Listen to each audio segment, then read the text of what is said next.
Hi guys, my name is Christine and I'm a dating, relationship and personal development coach, and today I'm talking about you need to stop caring in order to get results, and fundamentally, how to let go, especially in terms of romantic relationships.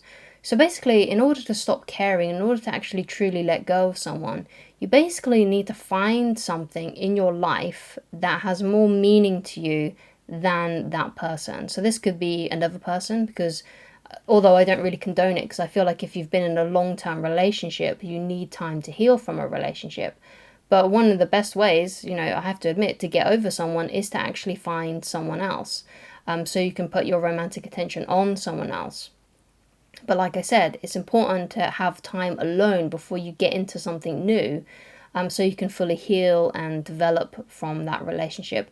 One of my favorite methods of doing this is, get a piece of paper, or, write a memo on your phone or write something on your computer about the relationship, what you learned from the relationship, what this, made you discover about the world and people. What are you going to carry from this relationship into a new relationship down the line, and what are you not going to tolerate again? What are some mistakes that you made that you're never going to do again? And really go through it, and write it all down. You don't have to keep it or anything if you're worried about someone finding it, like, your roommate or your mum, or, maybe even your past lover or sibling or anyone. Basically, like, if you don't feel comfortable someone reading it, then you can just destroy it. If it's a bit of paper, you can just burn it, or you can delete it if it's a memo on your phone or if it's on your computer. You don't have to keep it around. But the important thing is that you write down a true account of what happened. And the important word in what I just said there is true. Because sometimes people write with the intent that someone's going to read it, and they kind of BS themselves, and they don't write a full, honest, true account of what happened. So you need to write a true and honest, full account of what happened. It may feel uncomfortable to write down the truth, because perhaps you made some major mistakes, and perhaps it even feels embarrassing for you to admit to yourself, right? And I definitely understand that. I've definitely had to write things down that kind of made me cringe about myself, because I'm like, oh God, I wish I hadn't done that. You kind of have that kind of feeling about yourself. But it's important to be honest with yourself, not BS yourself. So write it down as a truthful account, like it's a report, like it's like a police report. So write it down, everything. Basically, that, especially those things that you keep on thinking about, like, that's how you know basically if you need to heal from something. Like, if you have a few memories that you kind of keep on going over and thinking about, and they seem to be reoccurring, like, you really need to write down those things, because that will help sort it out. And like I said, you have to be honest with it. Don't write with the intent that someone's going to read it. This is just for you. And like I said, if you're not comfortable with it, if you did a few things that you're ashamed of, then remember that you can always get rid of it after you wrote it down. So, like I was saying, like, in order to get over someone, you need to and to truly let go, so that you can start seeing better results in your life, is that you need to find something in your life that is more meaningful to you right now than the past relationship. And you can easily do this. I mean, like I said, it could be a different person, or, which I don't, like I said, I don't condone, but sometimes it can be like a creative project, like something that brings a lot of meaning to your life, like a really big interest, let's say. So, what are you naturally curious about? What do you naturally have interests in? And, and start just researching them, looking into that, testing it out. Perhaps it's like a intellectual thing, like perhaps you're really interested in some kind of like historical event that happened, so dive into that. Watch documentaries about it, read books on it, look up YouTube videos on it. Or it could be something creative, like perhaps you're like, oh, I've always really wanted to play guitar, or I've always wanted to learn how to sing, or I've always wanted to go on this certain holiday or something, and then start taking action on those things. Book a lesson if it's a musical thing, or something that could be that you could take a lesson in on, or watch some tutorials on YouTube about it. And if it's like a holiday, so a place you'd really like to travel to, start researching that, start figuring out how much money you may need for that trip, and just really dive into it, and just start consuming your thoughts about those things. Because usually what happens is, if we're struggling to let go of someone, and we're struggling to stop caring about someone, it's because all of our thoughts are kind of saturated with them, shall we say. So you need to saturate your thoughts with something else. And it doesn't mean that you forget about them. It doesn't mean that you don't forget about, it doesn't mean that you forget about them, all through the day. But, if you're looking up videos like this one, then your thoughts about them is probably quite strong. Like, you're probably thinking about them almost all the time. So you need to lessen that, basically. And it does take time, but if you start developing your interests and you start looking into other things, it will slowly get better, because your thoughts will then go off of that person to this new thing that's more important to you. So what in your life then, you need to ask yourself, what is important to me? Apart from this person, what else is important to me? What hobbies do I have? What are my interests? What are the things that I'm naturally curious about? Sometimes it's good to think back on what you used to really love doing as a kid. So like perhaps you really like dinosaurs as a kid. And then you may be thinking like, okay, what can I do then? I still kind of like dinosaurs. I used to really love dinosaurs as a kid. And like fossils and things, like perhaps you start researching into that kind of thing.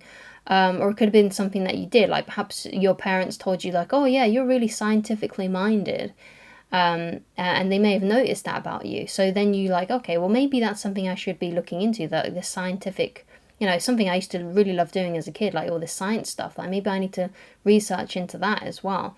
And just basically really getting into your hobbies and your interests. And of course, a good thing to do for yourself is to, exercise regularly, eat the right things, because sometimes what we eat can really affect our mood, and the way that we move our bodies can extremely affect our mood. Just by standing straight and have a better posture and kind of forcing yourself to smile can just change your mind chemistry so much. So you got to make sure that you're not just sort of slumped around, you're feeling miserable, and you're kind of always on your phone waiting for a message from them and things like that. And if you're always doing stuff like that, then yeah, you're gonna feel pretty crappy about yourself. So do things that are gonna make you feel good about yourself, that are gonna boost your self-esteem, and take your mind off of them. Because if you stop caring about them and you start caring about other things more, other than your romantic life, it's gonna be a lot easier for you. It's gonna take the edge off, basically, because if you're just consumed with thoughts about them, then it's going to be really difficult for you to get over it, because you basically kind of need to interrupt the pattern of what you're doing and start thinking about other things, because our brains are really powerful things, and it's so easy to get caught up in kind of like mind habits. And if you keep on thinking about reoccurring things, it's more likely that you're going to keep on thinking about those things. If you keep on thinking about events, if you keep on thinking about the same people, and it just keeps on going over and over and over in your head, like if you feel like you keep on thinking about the same stuff every day, all you need to do is start thinking differently. You just need to use your mind in a different way. You just need to think about different things, have a different experience, instead of one day, instead of just, getting up at your usual time, how about getting up a couple of hours earlier, or just an hour earlier, and just going out for a walk in the morning or something like that. If you live in an apartment, perhaps your apartment building has like a little garden, just wake up and just go out into the garden, just have a different new experience, just stop repeating the same day over and over again. And if you live in a house, then it's a lot easier. You can go out into your garden, or you can just go out and take a walk if it's a safe area. Just do that. Just do something new. Just have a new experience, because sometimes you just need to break the pattern of your usual kind of thing. Like if you're waking up every day and you're looking at your phone to see if you got a message from them, or you look up YouTube videos to watch, and it's the same topics over and over and over and over and over again. Just have a new experience. Do something different. Expand your worldview, basically. Start thinking about things that you're naturally curious about. Get a goal for yourself. Set a goal for yourself that's not something to do with your romantic life. Set a goal of, like, maybe it's a business goal, perhaps it's a career goal, perhaps it's a like a creative project goal. And I have a channel, another channel, a personal development channel, which can help you achieve those certain goals if you do set a goal for yourself. So I highly recommend that you go and check out that channel if you're interested in personal development ideas. So there's this book called Feel the Fear and Do It Anyway by Susan Jeffers. And in this book, she talks about she has like a grid, basically. And if you've only got one thing in your grid, and it's relationships, when that relationship is gone, or when your love life is like kind of like disintegrated for whatever reason, then you have like this huge gap and you don't have anything to fill it with. You just feel completely distraught because your whole world was that relationship or that romantic interest of yours. So basically, you've got to have loads of different things that you're interested in. So you've got your love life, yeah, that can still be a part of your life, you know.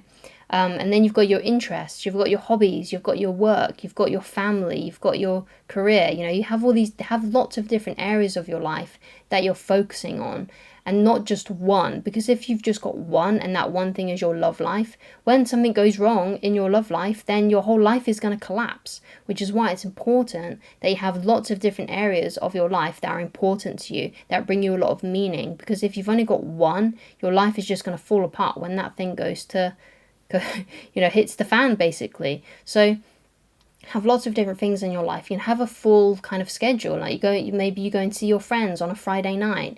Perhaps you phone your mother on Tuesday afternoons. Perhaps you go to work, and perhaps when you come home, you work on a creative project. You know, have lots of different things in your life that is going on that brings you a lot of meaning and that feels good to you, that resonates with you. And that will make you feel a lot better, and it will help you not seem so intense about romantic relationships, and you won't care as much because you've got other things in your life that brings you meaning. It won't be such a destructive thing. It won't be so heart-wrenching when something goes wrong in any of those areas. Like if your career collapses, or if you can't do a hobby anymore, you've got other things going on. And if you've got other things going on, then it's going to take your mind off of those areas that aren't quite right, that aren't quite where you want them to be yet. So you got to really focus on that. So that's just like a really cool resource that I discovered that may help you as well. So, you know, just try and fill up your life with loads of different things that are meaningful to you. And that should help you let go of these areas of your life that are perhaps giving you a lot of heartache. So if you'd like to get in touch with me personally, then please go to www.christineloveridge.com.